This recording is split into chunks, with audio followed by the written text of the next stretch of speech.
Fala pessoal, tudo bem? Passando por aqui para gravar para vocês um vídeo que é uma sequência ou um bônus da nossa conversa durante o mês de agosto em cima dos textos de Efésios na série de mensagens Lugar Mais Seguro da Terra. Até onde nós fomos, no capítulo 5, versículo 21, nós terminamos com a frase sujeitando-vos uns aos outros no temor de Cristo. E esse trecho, se você entende um pouco como a Bíblia foi escrita, ela não foi escrita em versículos e capítulos, mas eram textos, e no caso de Efésios, era uma carta.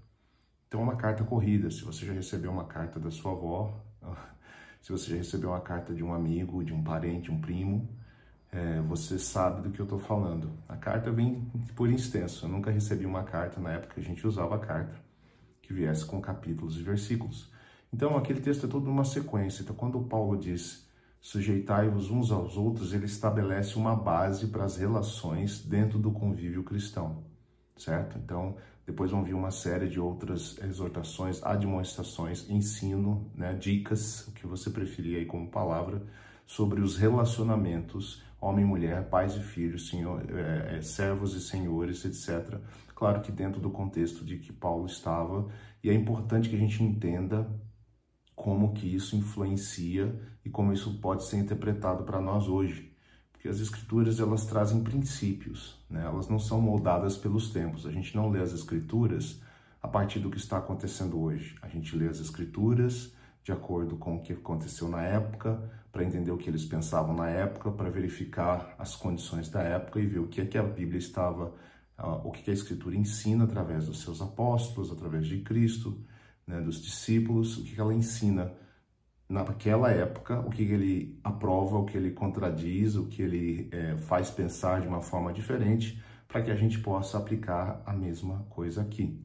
Daí eu estava dando uma olhada aqui no meu amigo, esse meu livrinho como é que chama? Comentário Bíblico. Esse aqui é um comentário bíblico de Paulo, do N.T. Wright, que todo mundo sabe que é um dos autores que eu leio bastante hoje, entre outros. E ele, porque eu estou preparando uma mensagem que também passa pelas cartas de Paulo para domingo. E aí eu acabei vendo o texto que vem em seguida, que a gente acabou não usando. A gente acabou não usando domingo, a gente acabou não completando o texto de Efésios. Então eu queria ler para vocês, porque eu achei muito interessante a linguagem, como a N.T. Wright coloca isso no seu comentário de Efésios. O texto, então, depois do 20, que foi onde nós paramos, ou a partir do 21, na verdade, né?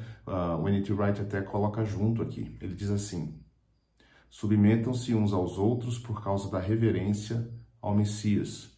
Esposas, sejam sujeitas a seus maridos como ao Senhor. Veja que o homem é o cabeça da mulher, assim como também o Messias é o cabeça da igreja. Ele é o salvador do corpo. Mas assim como a igreja está sujeita ao Messias, igualmente as mulheres devem estar sujeitas a seus maridos. Maridos, vocês devem amar suas esposas, como o Messias amou a igreja e deu a si mesmo por ela, para que pudesse torná-la pura, purificando-a com água por meio das palavras. Ele fez isso a fim de apresentar a igreja a si mesmo em brilhante esplendor, sem qualquer mancha, defeito ou coisa semelhante, para que ela seja santa e sem marcas de sujeira. É assim que os maridos devem amar suas esposas, assim como eles amam os próprios corpos. Aquele que ama sua esposa ama a si mesmo. Afinal, ninguém odeia a própria carne, antes alimenta e cuida dela, assim como o Messias faz com a igreja. É por isso que o homem deixa seu pai e sua mãe, se une à sua esposa, e os dois se tornam uma carne. O significado dessa frase é muito profundo, mas quando a leio, vejo uma referência ao Messias e à igreja. Seja como for, cada um de vocês precisa amar sua esposa como ama a si mesmo, e a esposa precisa tratar seu marido com respeito.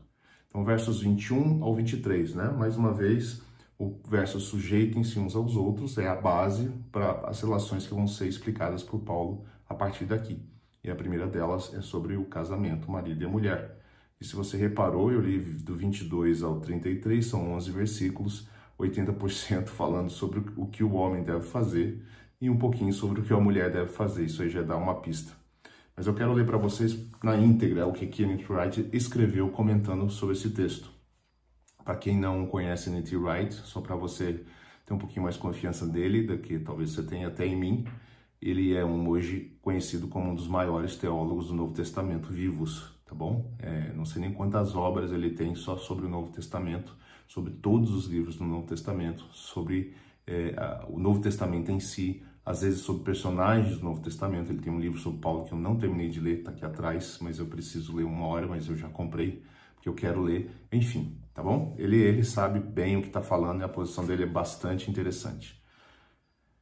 Inclusive, outro detalhe, é bom porque ele é um teólogo atual, né? Então ele conhece o que está acontecendo ao redor do mundo, e vocês vão perceber pelo texto dele. Ele diz assim: no início do século XXI, notou-se que estava mais difícil do que nunca ser homem. Hoje, nos países supostamente civilizados e sofisticados do mundo, cresce uma geração de garotos que se sentem discriminados simplesmente por serem do sexo masculino.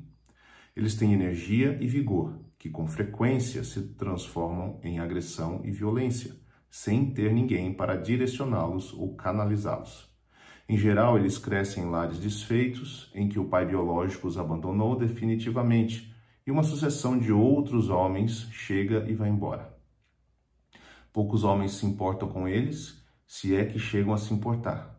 Muito menos esses outros homens servem de modelo apropriado de comportamento. Os professores na escola que eles deveriam frequentar são quase sempre mulheres. Muitas vezes a mensagem que eles recebem seria muito melhor ser como as garotas, pensar em sentir como elas. As garotas são melhores. Garotos e homens constituem o problema do mundo. Somente por meio de uma mudança radical eles podem fazer parte da solução. Ele fala bem pesado aqui. Os resultados são bem conhecidos. Muitos garotos acabam participando de gangues, usam drogas e tornam-se violentos. Acabam presos, muitos morrem bem jovens. É claro que muitos garotos não seguem esse caminho. No entanto, eles geralmente são os afortunados que cresceram em bons lares ou que puderam desenvolver mente e corpo por meio de uma boa educação. Mas a questão a ser notado, que influencia a forma como abordamos uma passagem como essa em Paulo, é que o mundo ocidental inverteu aquilo que, para toda uma geração, era um estereótipo. Pelo menos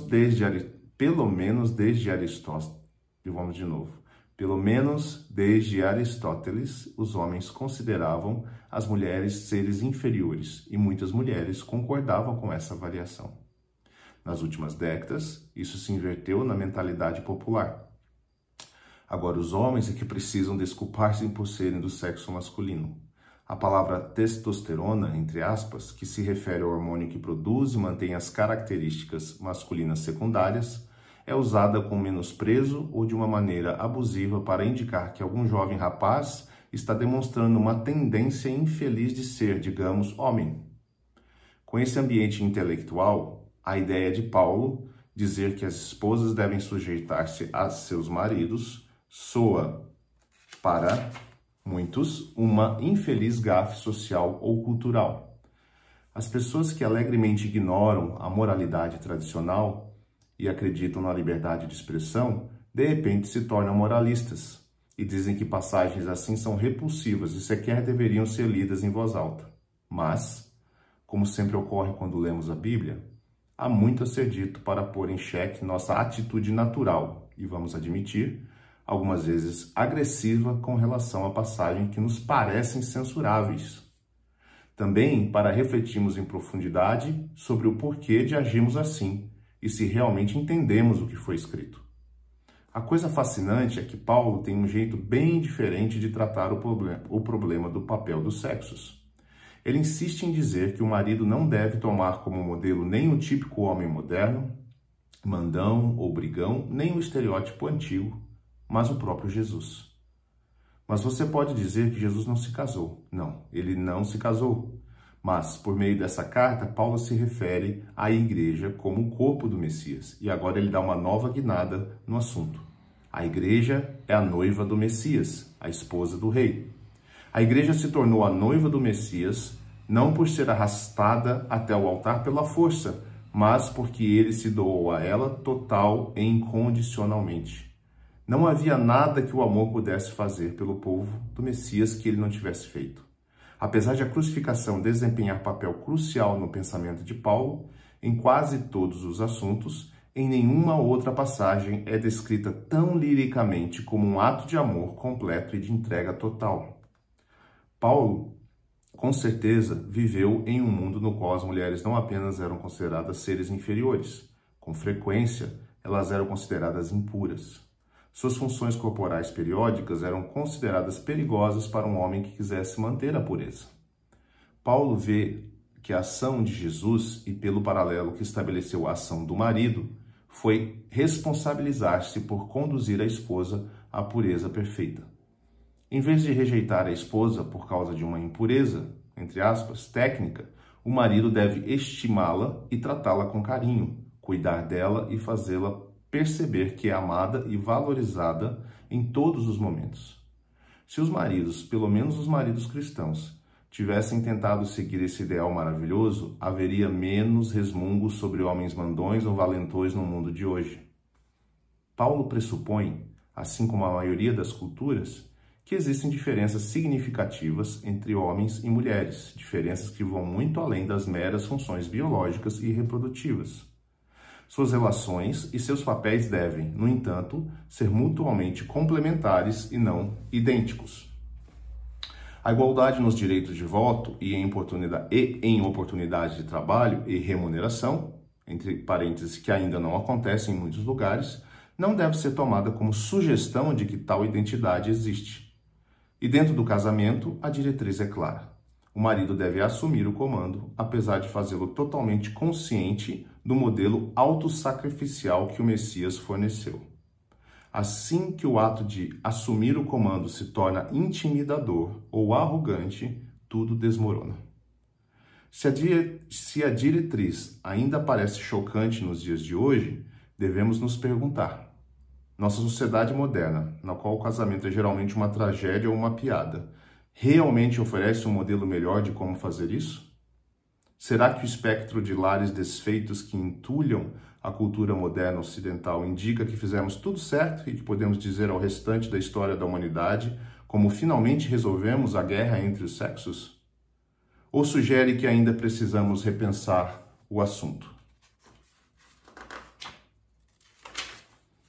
Paulo realça a regra de vida que esboçou com uma citação de Gênesis 2:24, a passagem sobre o homem que deixa a casa dos pais e se une à sua esposa. Esse trecho está repleto de percepções psicológicas.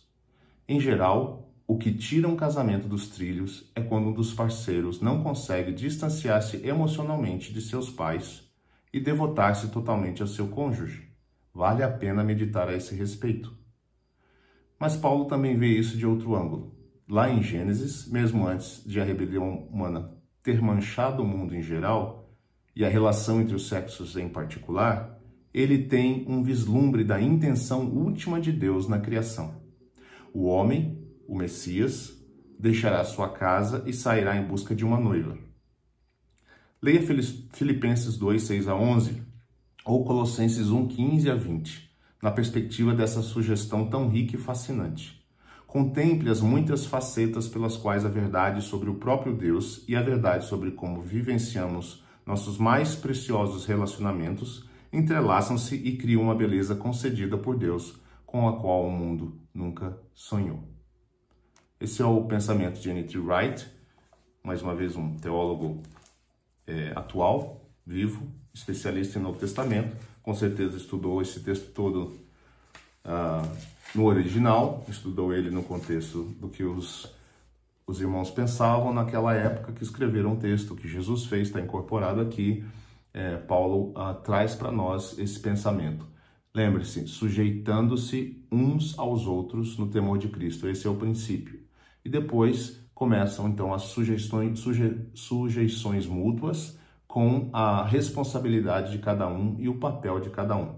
E aqui nesses capítulos 22-33, se eu decorei certo, Paulo fala então sobre o relacionamento marido e mulher, e como isso se espelha na relação também de Cristo e sua noiva, no princípio de Gênesis, deixar pai e mãe, enfim, são regras preciosas para um casamento mais satisfatório, mais pleno, onde a sujeição muda leva a um excelente relacionamento, ainda que cada um tenha as suas particularidades, a sua identidade, a sua maneira de ser e os seus papéis, tá bom?